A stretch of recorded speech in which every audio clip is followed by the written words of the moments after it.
everyone. Welcome to Let's Chat. I am so delighted to have with me here the guru of the disability community, Tera Geraghty Ellis. Now, it is such a delight to have you here. Oh, thank you. Amazing. Now, you are going to meet her. She is fabulous. She is a speaker. She is a trainer. She is a mentor. She is a coach. She is an author. She is an advocate. And the list goes on. She is a bringer of light. That's what guru means, I found out. Thank you for that. Yes. Amazing. So let's bring on that light. Now tell me about yourself, darling. How did you start on this journey? Well, my journey started from a really personal place. When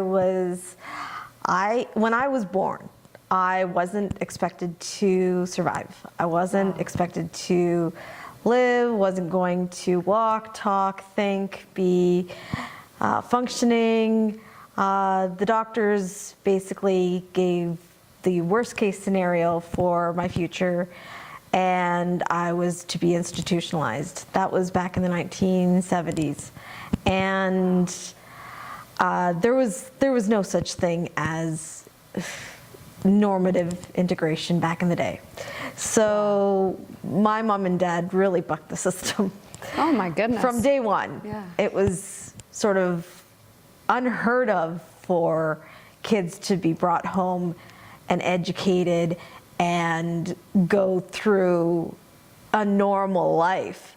And yet that's exactly what happened to me. I was brought home. I went to a nursery school for kids with disabilities, and from there I was just mainstreamed all the way through school. And I faced my fair share of bullying and harassment and the whole bit. And I just felt so put upon, so marginalized, so othered. It was just, I was the only kid who was like me in any sort of environment that I was ever in. So you never fell into a sea of sameness. You were always unique. And yes. How did you find your strength? Oh, and before we get to that, I do want to say, not only is she alive, and that's a miracle in itself, but we are live on Facebook. So we are live on Facebook, which is great. Yeah, it truly is. So you are reaching out to the masses. You are inspiring people. And you know what I want to say? My story isn't that unique in terms of the history and in terms of the prognosis. Mm-hmm. The medical system, because of liabilities and because of medical malpractice and that sort of thing, it's very common for them to give worst case scenarios. Yes. Okay? And it's still very common for kids and for parents of kids with disabilities to feel like they're the only ones. Mm-hmm. Okay? That's not unusual. The unusual piece for me is that I grew up knowing that I was unique and special, and came to find out that that wasn't a bad thing. That was actually my ticket to prosperity. That was my ticket to everything. How did you come to that conclusion? I mean, this is amazing. Like photography, we develop from the negatives. Yes. And here you were in this negative kind of situation where you could have actually come right down there. But instead, you lifted up. What was the cause? What? Like everything else, I kind of hit the valleys and the hills. Yes. Okay? And my valleys were deep. And I did actually hit the bottom a couple of times, a number of times. So I'm not going to paint this rosy picture and say that it was all good. No. I've been abused in school. I've been tortured. I've faced that. I have thought about suicide. I've suffered depression, anxiety, the whole bit. Mm-hmm. But at the end of the day, when I got through the crap of high school, okay, when I got through elementary school, got to high school, it got a little bit better. When I got through high school and got to university, it got a lot better, because that's when people started really embracing diversity. Yes. And really embracing their personhood.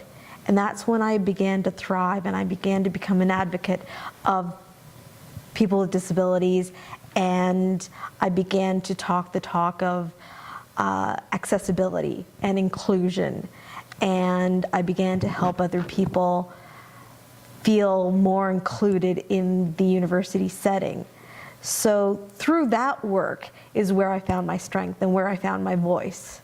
And what disabilities were you dealing with?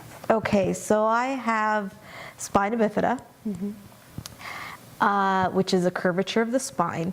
So just to give perspective, everybody's spine curves.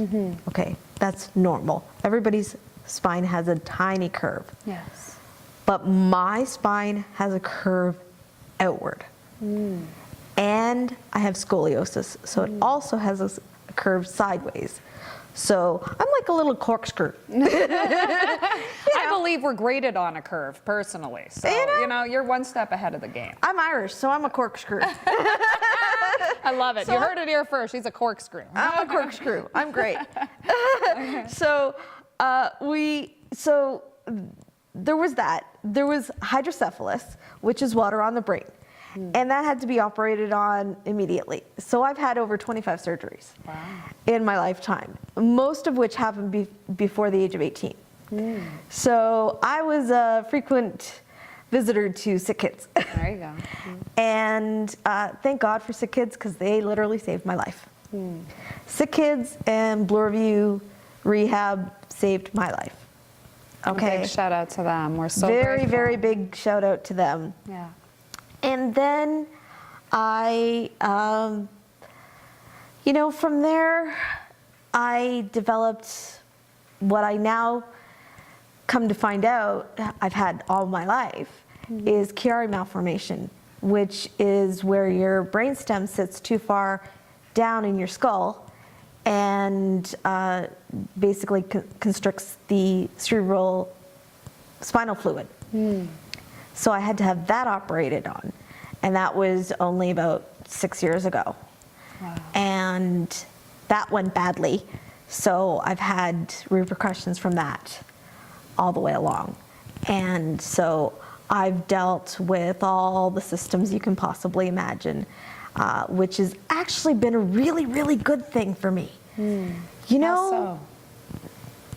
Because in my life, I've worked at ODSP, I've worked in the nonprofit sector, I've worked at the for-profit sector, I've worked in schools, I've worked in hospitals, I've been in the hospital sector as a patient, and I have been on CPP. I have, through my dad's injury, Lord rest his soul, I dealt with the WSIB. So I know all of these government systems and all of these financial systems from the inside, and from having to apply for them, I know them from the outside as well. Absolutely. And so now what I'm positioned to do is help people decide what's best, what avenues are best for them, what roads are best to take for them, and how to set up their financial futures. So that's part of your Prosperability coaching That's program. correct. Okay. Well, let's Yeah. delve into that. I mean, that's a Okay. perfect, segue. So you are actually able to help people become more literate financially, navigate through the system, help them overcome adversity, and really, through your own journey, that's allowed you to be able to be an empowerment coach, per se. So, Well, I mean, not only that, but in, say, the coaching realm, yes. in, say, the professional realms, Yeah. we keep hearing about this 1%, Yes. right? Or the 5%, Yes. right? And I kept thinking, where are my peeps with disabilities in the 1%? Where are we?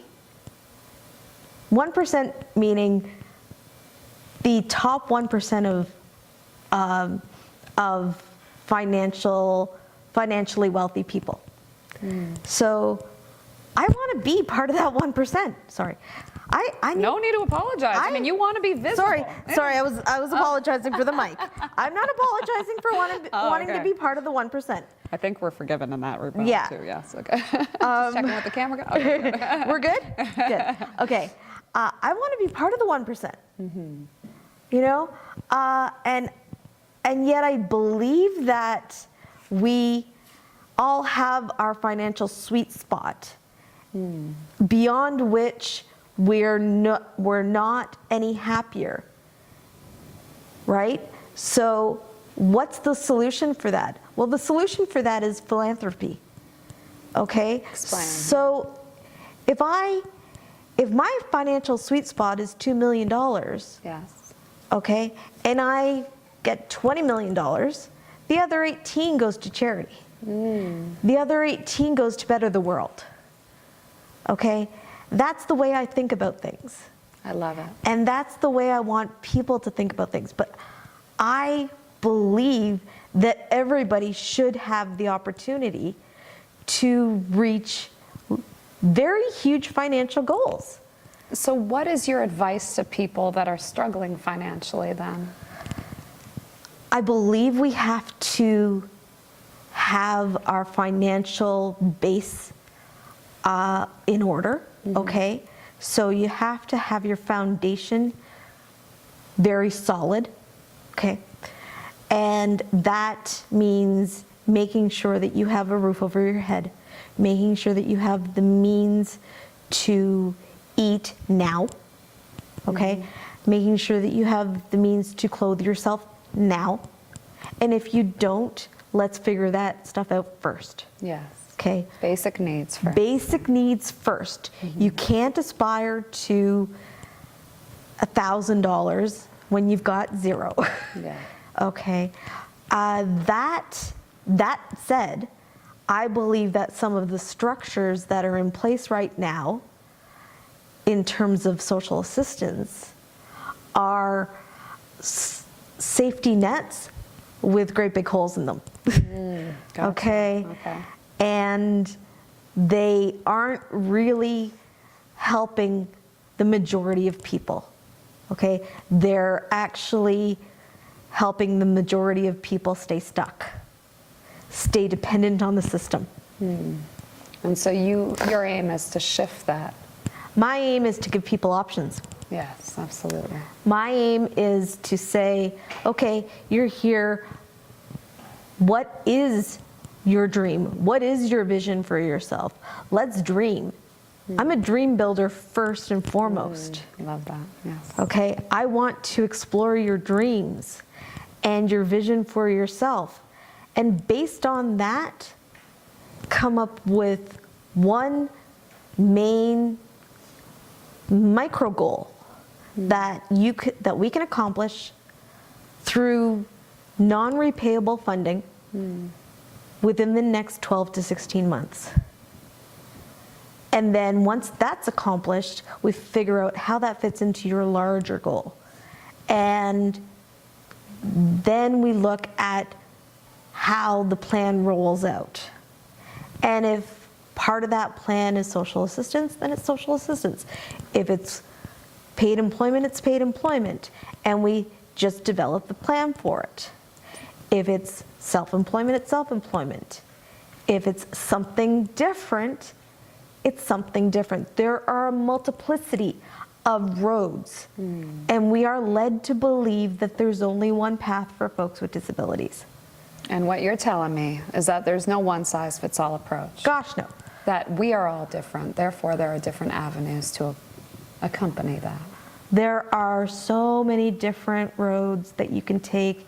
There are so many different options that you have. You are unique, and so should your life plan be. It should fit you, not the other way around. You should not fit into an existing box. You should mold your life according to who you are and what fits you best. So you're able to customize and personalize a pathway to prosperity Yeah. for people that are searching? And is this at any stream, any level? As long as you have a disability. Absolutely. Like yes. I'm all about, there's lots and lots of funding, there's lots of services for people who are entrepreneurs, who don't have disabilities, or who are of other categories, women, or Yes. you know, this person or that person. What I do is specific to people with disabilities. Absolutely. That's what makes you the disability empowerment guru. Now, this is fantastic. Now, I love that. You have been able to help countless souls. Now, can you tell me one experience that really stands out to you that you would like to share with our viewers? Yeah, I was working with a mom and a daughter, and the daughter had been told that she was struggling at school and that she had profound learning disabilities. Okay, and she came to me to come up with strategies for learning better, and she wanted her mom wanted me to help her study better and that sort of thing. Yes.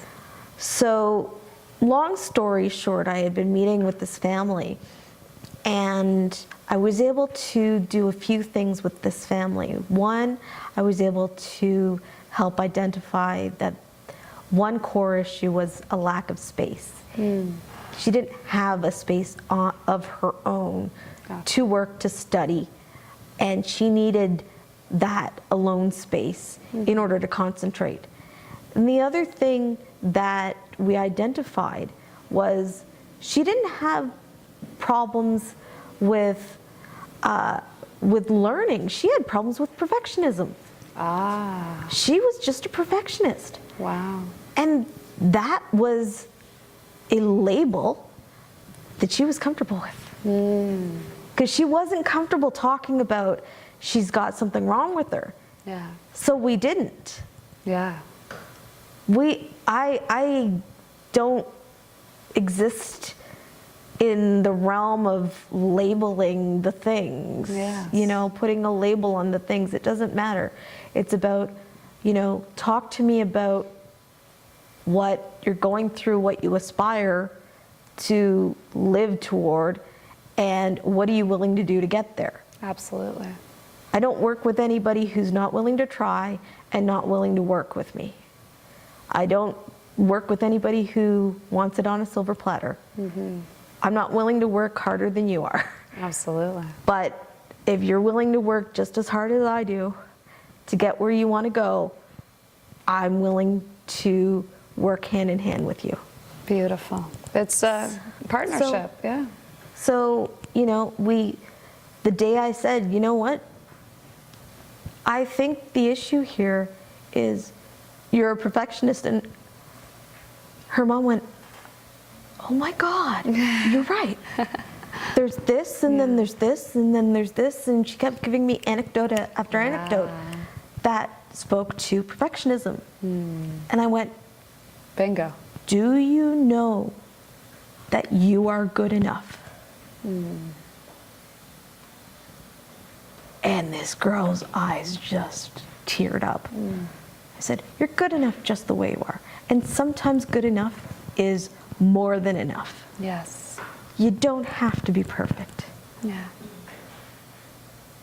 That is beautiful. I mean, the very word imperfect spells I'm perfect. Yes. Exactly. A good friend of mine has that tattooed on his arm.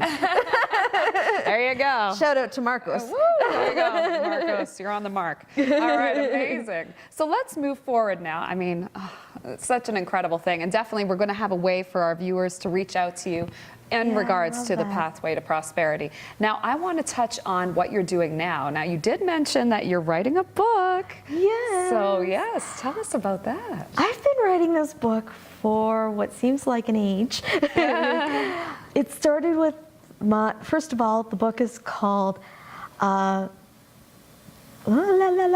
book is called Visible and Empowered, Conquering Barriers and Creating Abundance. And it is going to be out this spring or summer, I promise. You have my word on that. And I have been working on this for a little over 2 years. So a lot of thought went into this book. Yeah. Yes, I took a really, really long break after my dad got sick. Yes, absolutely. Because one of the edits came back the day my dad turned 75, and right after that he got really, really sick. Oh, wow. And we had to take him into palliative on Christmas Day. Oh. Not this past year, the one before. And then a year ago, February, he passed. Wow. So it's been a really hard road, and I'm an only child. So he was my daddy. Yeah, you know. So and he was the one who inspired the book. Wow. He Props to Pops. Props to Dad. Yeah. And he told me to write. He's always said, you know, you should be writing a book. You should be writing. Wow. And so, yeah, it's been a little bit hard to finish this book, but I also have several others in mind for the future. Yeah. So expect quite a prolific author here. Yes. Amazing.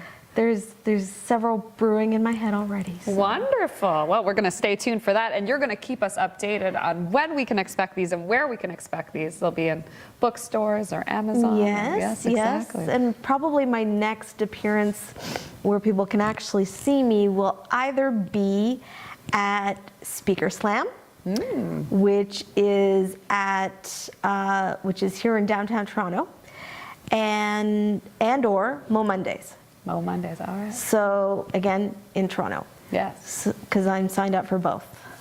So I love speaking, and I just had the opportunity to do a competition that it was called Dynamo. Dynamo. And I won third place. Third place? Okay, so tell me what that was about. Oh my gosh, Yeah. the Dynamo speaker competition. Yay, award winner. Shout out to James Ert. Yeah. Oh my gosh. Ooh. Okay, so this is create a compelling, inspirational or transformational speech and tell it in 3 to 3.5 minutes flat. Ooh, 3.5. Okay, so all of your hard work. Wow. Yeah. Yeah, and do it in 3 minutes. And so I actually went in the fall. Yeah. And would have actually placed or won in the fall had I not made them sing a song, and got disqualified because I ran out of time. Oh no. But hey. But anyways, then I was invited back. Thank you, James. There you go. And What's so nice? She did it twice. I did it twice, and then this time I made sure I was like, okay, I'm doing a proper speech, and I'm sticking to the time, and we're just gonna do this. Yeah. So it worked out great. What did you talk about? It was about fear, which is false evidence appearing real. It was about this concept of question all the absolutes that people feed you. So, All right. so you want to, anytime somebody says this is what it is, or you have to do this, or this is the prescribed way, question it. All right. So question everything. Critical thinking. Put on that hat, and don't buy into everything you hear. There are options. All There are as many options as there are people. Beautiful. Fear. False evidence appearing real, or face everything and rise. Face everything and rise. Yeah, so we have here Tera, the incredible Tera. It's been such a delight having you on the show. I am so delighted. Yes, I mean, it's been such an inspiration hearing her, talking to her, and I'm sure for the viewers out there, you want to reach out to her as much as I do. So how can people reach you? Okay, so I'm on Facebook almost all the time. Awesome. So Facebook is my main mode of communication. I'm also on, my website is accessempowerment.ca. It's under reconstruction right at the moment.